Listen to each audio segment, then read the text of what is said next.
Բարև ձեզ, սիրելի հայրենակիցներ։ Կիրակի օրը Հովանավանքում Փաշինյանի անմիջական կազմակերպմամբ կատարվելու են արարքներ, որոնք հանցագործություն են։ Այս արարքների կատարմանը նա նաև ներգրավել է արդեն նախկին հոգևորական կարգալույց հռչակված Ստեփան Ասատրյանին։ Ինչու եմ ես սա ասում։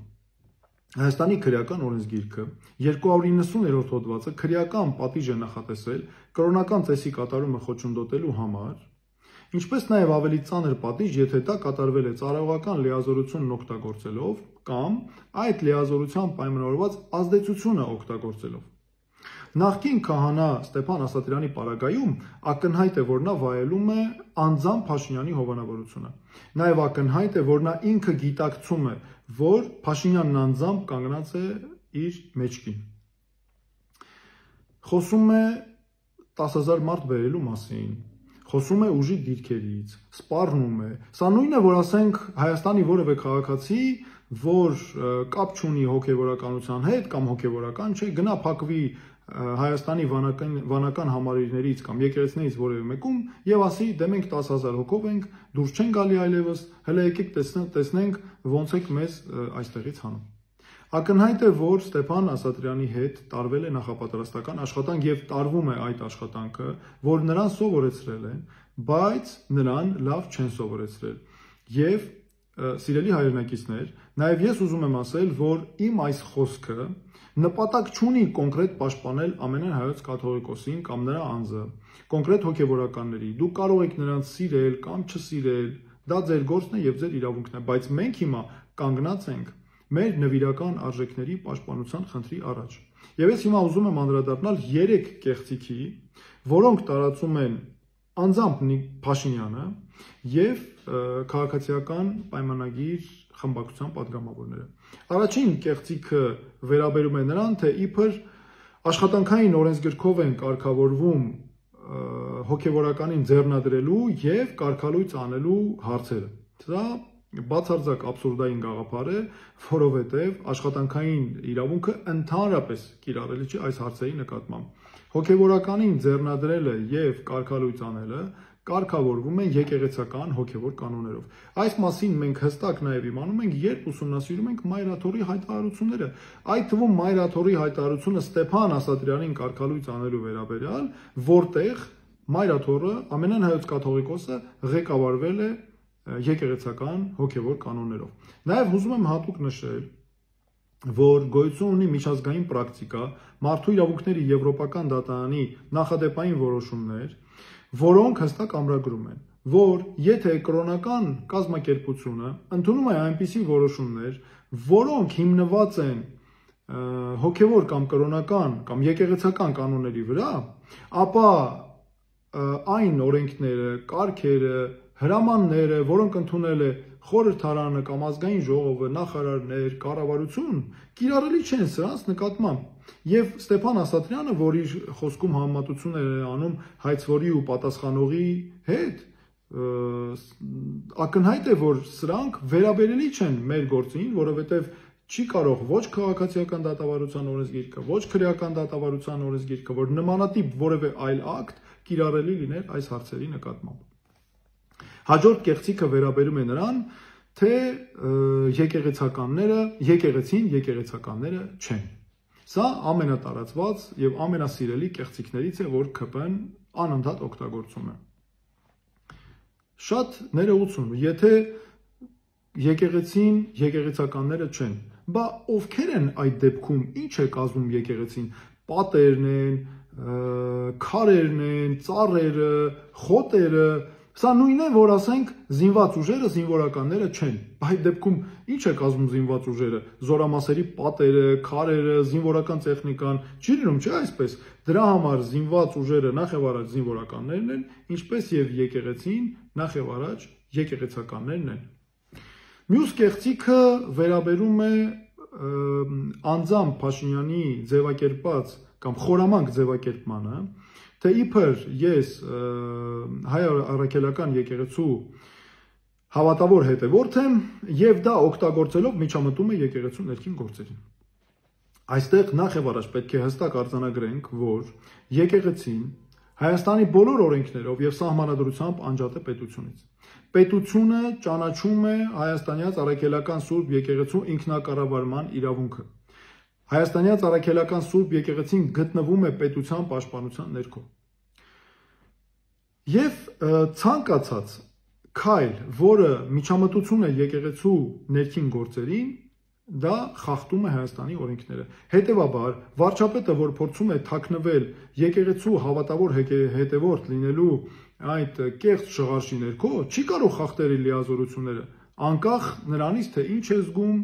ինչ է պատկերացնում, ինչ պատկերացումներ ունի ներքին ինքն իր մասին։ Հիմա եկեք տեսնենք, թե թվարկենք, թե ինչպես է իրականացում արշավը եկեղեցու նկատմամբ։ Սկզբում Փաշինյանը սկսեց նրանից, որ սկսեց օգտագործել հայոյախառն արտահայտություններ, սփռել ատելություն ամենայն հայոց կաթողիկոսի եւ հոգեվորականների նկատմամբ։ Դրանից հետո տեսան, որ սա չի աշխատում, սկսեցին ներգրավել իրավապահ մարմիններին, որպեսզի կոմպրոմատներ հավաքեն ամենայն հայոց կաթողիկոսի եւ հոգեվորականների անձնական կյանքի վերաբերյալ։ Ընդ որում այս մասին նաեւ անթակույց հայտարարում էին, օրինակ Երևանի պետական համալսարանում ուսանողների հետ հանդիպումը սրա վառ օրինակն է, որտեղ Փաշինյանը հայտարարել է, որ հատուկ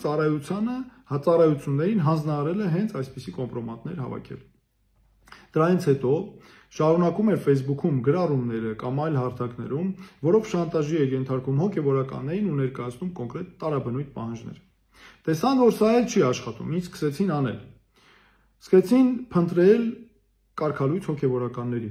Դրանից հետո սա էլ չաշխատեց։ Սկսեցին փնտրել, որ ամենավտանգավորն է հայոց եկեղեցու միասնականության տեսանկյունից գործող հոգեվորականներ, եւ այդ գործող հոգեվորականների միջոցով սկսեցին պառակտել ու հիմա էլ շարունակում են պառակտելու ու քանդելու գործընթաց հայոց եկեղեցու։ Ակնհայտ է, որ այս ամենը, այս ողջ քաղաքականությունը սև ու սպիտակը եկեղեցու ներս տեղափոխելու ռազմավարություն է։ Եվ սրանով ինչ նպատակներ է նաև հետապնդում անձամբ Փաշինյանը։ Նախ եւ առաջ կատարել ադրբեջանական պահանջները, ադրբեջանական իշխանությունը հռչակել է հայոց եկեղեցին որպես թշնամական կառույց եւ 5-րդ չարասյուն, այս մասին անընդհատ խոսում է նաև Փաշազադեն, որը նրանց հոգևոր առաջնորդն է։ Փաշինյանը նպատակ ունի սրանով եկեղեցին, այս արշավով եկեղեցին դարձնել ՔՊ-ի քարոզիչ եւ ՔՊ-ի կցորդ, ու առհասարակ ակնհայտ է, երբ ուսումնասիրում ենք հատկապես Փաշազադեի հայտարարությունները, որ Փաշազադեն ու Փաշինյանը գործում են այստեղ իրար լրացնելով։ Ուզում եմ նաև հստակ, որպեսզի մենք արձանագրենք, սիրելի հայրենակիցներ, որ այս գործընթացն այլևս հակաքրիստոնեական է եւ քրիստոնեության պաշտպանության դիրքերի մասին է, հարցը այստեղ պետք է դրվի։ Վաղուց այն դուրս է եկել միայն հայաստանյաց առաքելական Սուրբ եկեղեցին պաշտպանելու առաքելությունից։ Մի մարդ, որ տապալել է ամբողջ երկրի կառավարումը, ձախողել է բոլոր ոլորտներում, ազգային ժողովի ամբիոնից 3 անում է խայտարակ հայտարարություններ, ամենասարսափելի ծանր հայոյանքներով, բառապաշարով, ատելություն սփռելով են զբաղված։ Իր համար հորինել է 4-րդ հանրապետություն եւ այդտեղ ուզում է նոր եկեղեցական բարքեր, նոր եկեղեցիներ ստեղծել։ Այդ 4-րդ հանրապետությունը հատուկ ուզում եմ արձանագրել ինձ համար նույնքան կեղծ ու շինծու է, որքան արևմտյան Ադրբեջան եզրույթը։ Նիկոլ Փաշինյանը այդպես էլ դուրս չեկավ դեղին մամուլի լրատվամիջոցի ղեկավարի իր կերպարից։ Ինչ են անում։ Բերում են գործող հոգեվորականների, այս վերջերս հատկապես դա շատ տարածված է։ Բամբասանքի մակարդակի խոսակցություններ են վերհանում, ինչ որ ներքին խոսակցություններ տարբեր մակարդակներում, իբր որ տեղի են ունեցել ամենայն հայոց կաթողիկոսի, տարբեր հոգեվորականների հետ, որ ընդհանրապես ստուգել չես կարող արդյոք նման բան տեղի ունեցել, թե չէ։ Հետո էմոցիաներ առաջացնող ինչ որ սուր բառեր է կպցնում դրանց վրա եւ գալիս է արդեն մարդկանց ուշադրությունը գրավելու համար, մարդկանց վրա ազդելու համար ունենում է ատելություն, ամենածանր ատելությունը պարունակող ելույթները ազգային ժողովի ամբիոնից։ Ես ուզում եմ հստակ մենք արձանագրենք, սիրելի հայրենակիցներ, մենք պետք է նկատի ունենանք, որ մեր եկեղեցին մեր ազգային ինքնության հենասյուներից մեկն է, մշտապես եղել է մեր կողքին, հայոց ցեղասպանության տարիներին, այլ դժվար ժամանակահատվածներում, Ես ինքս անձամբ տեսել եմ ինչպես են հայ հոգևորականները քարորյա պատերազմի ժամանակ, 44-օրյա պատերազմի ժամանակ զենքը ձեռքներին կռվում առաջնագծում։ Մենք ունենք հոգևորականներ, որոնք անհետ կորած են, որոնք արիաբար զոհվել են, որոնք վիրավորվել են պատերազմում եւ մինչեւ հիմա շարունակում են իրենց ծառայությունը։ Ես ուզում եմ նաեւ դիմել մեր հայրենակիցներին, սիրելի հայրենակիցներ, չպետք է տրվել սադրանքների, պետք է լինենք մեր ազգային արժեքների պաշտպանության դիրքերում, չպետք է տրվենք կեղծիքների, չպետք է հավատանք մի մարդու, ով ասում է ես Ստեփան Ասատրյանի կարգալույց լինելը չեմ ընդունում, այն պարագայում երբ ստացվում է ինքը ընդունում է, նրա ձեռնադրված լինելը նույն ամենայն հայոց կաթողիկոսի կողմից։ Այստեղ ակնհայտ է այս հակասությունները, ակնհայտ են, որ խոսքը միայն քաղաքական իշխանություն պահպանելու եւ ադրբեջանական պահանջները կատարելու մասին է։ Ես դիմում եմ նաեւ իրավապահ մարմինների ներկայացուցիչներին, սիրելի գործընկերներ, սիրելի ընկերներ, ակնհայտ է, որ Նիկոլ Փաշինյանն անձամբ օգտագործում է ձեզ իր քաղաքական նեղ շահերի համար, հեղինակազրկում է ձեզ ժողովրդի աչքի առաջ։ Դուք բոլորդ պատվարժան սպաներ, անցել եք ձեր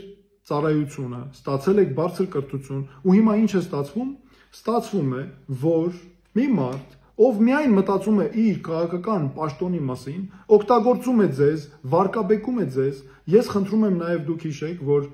դուք մեր հասարակության մասն եք։ Մեր հոգևորականները նաև արել են ձեր երեխաների մկրտություններ, տարբեր ծիսակատարություններ, եւ մենք բոլորով պետք է լուծենք մեր խնդիրները։ Մենք իրար թշնամիներ չենք, մենք իրարով պետք է լինենք, որպեսզի կարողանանք ուժեղացած դուրս գալ այս վիճակից եւ լուծենք մեր բոլոր խնդիրները։ Շնորհակալություն այսքանը եւ Աստված պահապան հայոց պետականությանը, մեր ժողովրդին եւ հայոց եկեղեցուն։